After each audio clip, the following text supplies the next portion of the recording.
Hello, service coordinators. This is Dan Berger. Welcome to the Service Coordinator Podcast. I think we're on podcast number 9 or 10. Today we are joined by Tim Brown from National Church Residences. He is the Regional Chaplain in Northeast Ohio. But before we get to talking to Tim, I want to say that Tara, my cohort here, couldn't join us today, but she'll be on the next podcast, I am sure.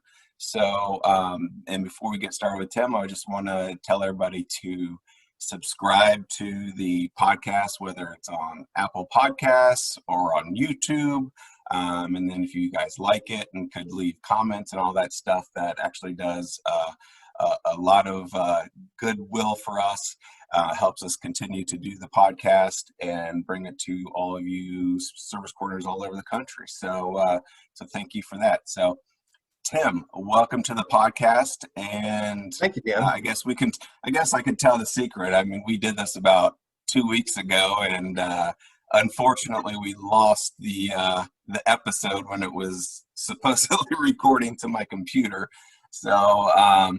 But like you said, hopefully the second time around is better. But we don't have Tara with us, so I guess we really can't. Yeah. Well, it'll give you a chance to correct all your mistakes. Well, we can't correct all Tara's mistakes. Well, that's true. Well, she's not here to make them. So, So Tim, why don't you tell me a little bit about yourself, how you got to National Church Residences, and I know that you guys, came up with a program about what was called 2020 Reflections, something like that. And, you've been going around and to different buildings in Northeast Ohio, meeting with service coordinators and their residents. And tell us about that program. Yeah. Well, I am also serving as a pastor, full-time pastor in Cuyahoga Falls. And I was looking for a part-time position. I love working with seniors and had an opportunity to talk with Jim Zappe about an opening that he had for a regional chaplain for Northeast Ohio, and it seemed like a great fit, and we connected right away. And so I got started with that in March, just as everybody was shutting down everything, March of 2020. And so we had kind of a slower start with our regional chaplaincy program. And really the heart of that program is we train volunteers who will become volunteer chaplains who will go into our facilities and provide spiritual care as a volunteer, both providing assistance to the service coordinator, but also providing spiritual help or counsel, Bible studies, any number of different things that our volunteer chaplains can provide for the residents. And so it's been an exciting program. I think right now we're probably up to about maybe close to 70 volunteer chaplains. Wow. So we have volunteer chaplains in the state of Ohio, as well as in Pennsylvania, and several that are down in Atlanta. In those locations, we also have regional people like myself who work part-time as regional chaplains. And then we also have some volunteer chaplains in the Michigan area as well. And so we want to continue to expand that program. And I know Jim Zappe is going to be heading down and doing some expansion into Texas as well. So wow. We're very excited about that program.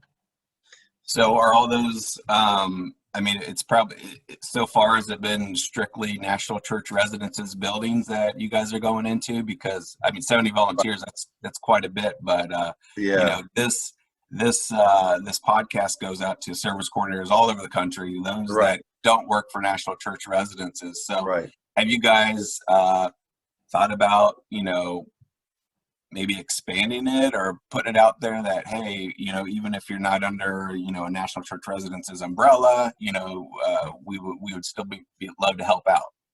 Yeah. Well, I think we would want to share the model that we have for National Church, and even service coordinators that are in other locations. The churches and people who come already to visit with the people who live there in their residence, you might find some good connections there. And there's a lot of people who are very dedicated and they see this as a ministry. Hmm. The people that we find and train for volunteer chaplains, sometimes they're retired. They look at something that can be involved in ministry wise. Several of them are pastors, that want to provide better care to their own seniors in their own churches, and so they're learning stuff from us and volunteering. And then it also allows that church to be engaged in almost like adopting a location. Hmm. And so each one of those volunteer chaplains only has one location that they serve into. So it's definitely a model that we've developed. And if there's anybody from a different company that would be interested in looking at that model, I know that Jim Zapay or myself would be open to talking with them about it.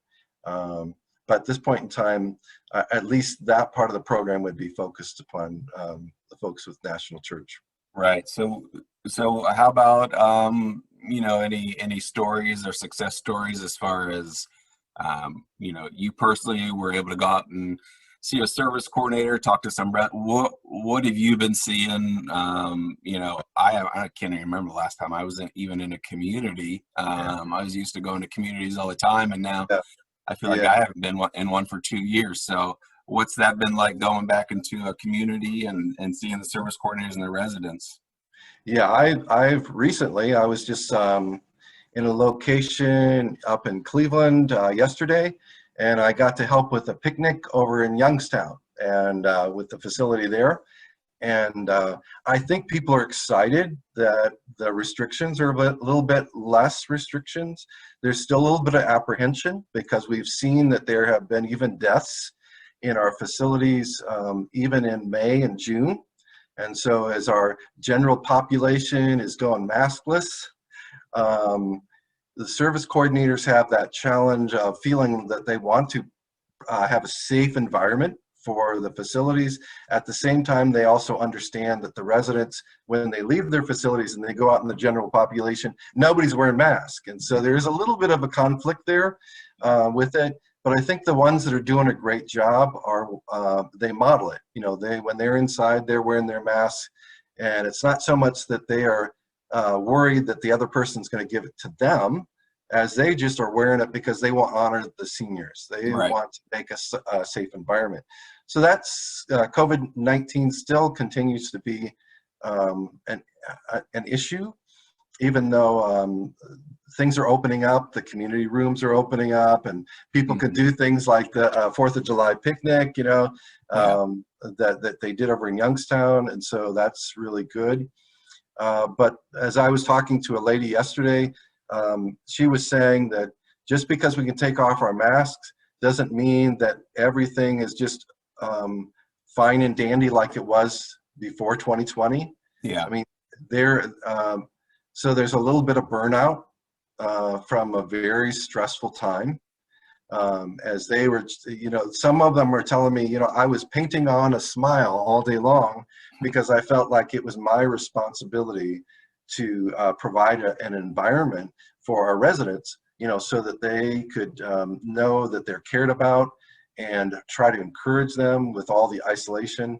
And, you can only go at that level of intensity for so long until you just kind of, Right.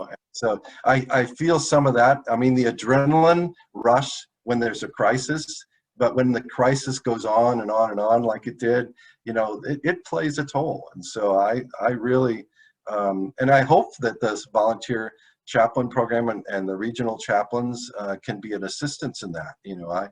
I talk to service coordinators on the phone.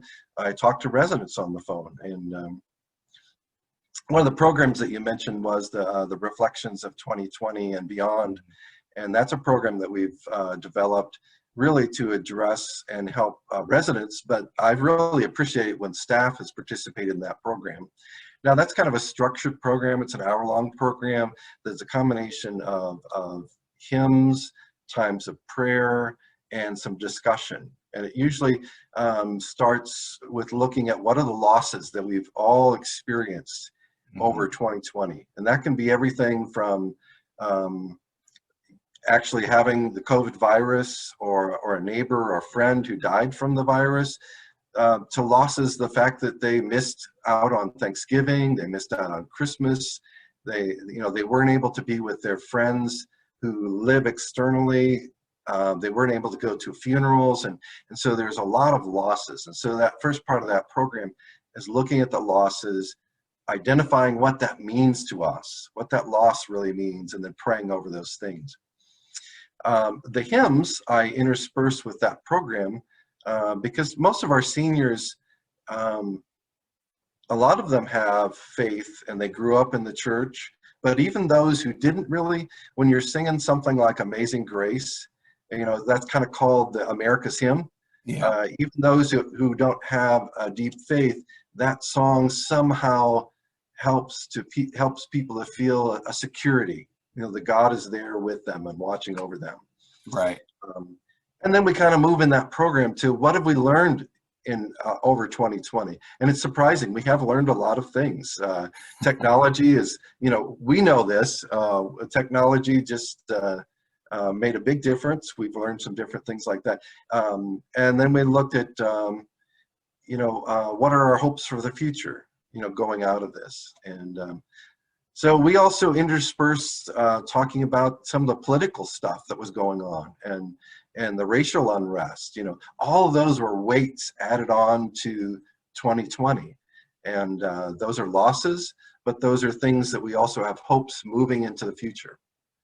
Yeah. And yeah, I think it's good to go back and reflect on that because, I mean, it's hard to even remember the last year and have it's like, what? The heck just happened, I know. And those seniors, they were in their Yeah. apartments and their homes every single day, alone most of the time. And so they had to deal with that. And all of a sudden, sunny out and it's warm out and all of a sudden everything's supposed to be normal again. So yeah.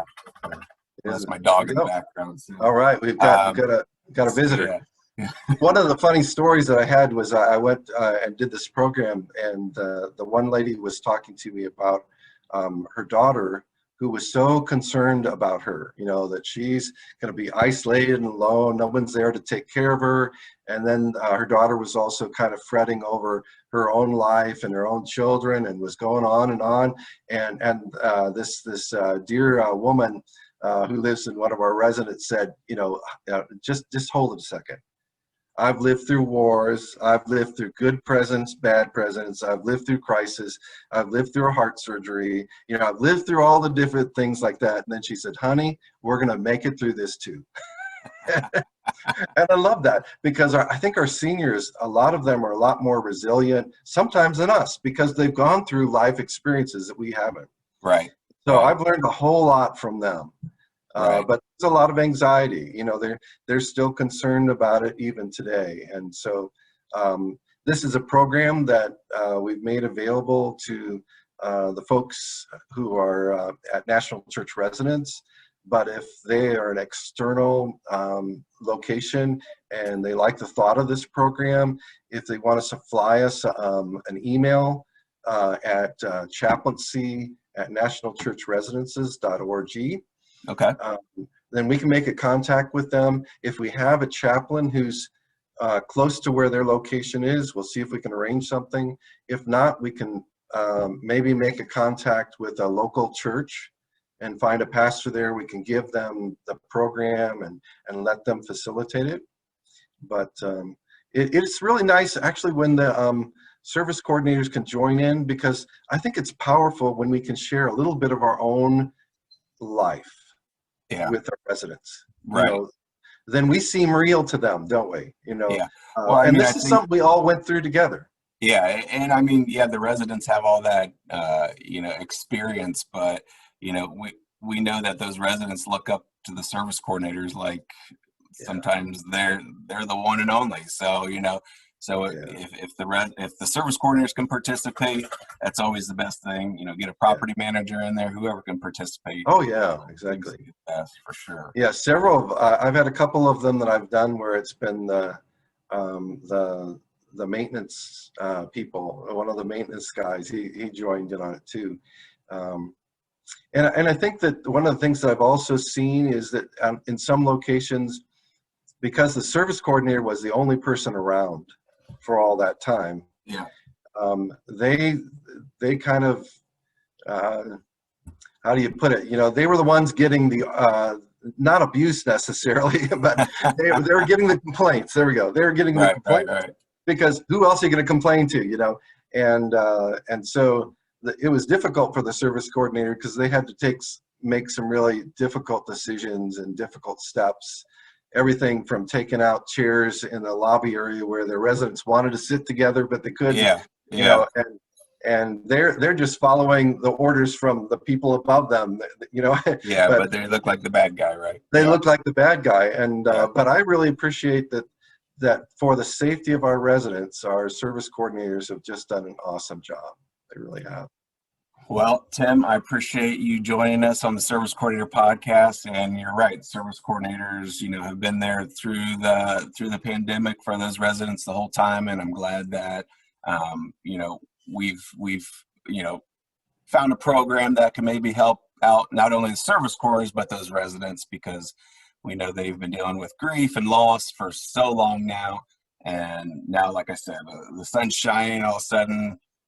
Things are supposedly getting back to normal, but are they really getting back to normal for everyone? So, again, I appreciate your time for joining us on the podcast. And again, if you guys haven't subscribed, please subscribe to the podcast. And Tim, have a great day, and I appreciate it. Okay, great. Great talking. We'll see you. Take care, everyone. Thanks, Tim. Okay, bye.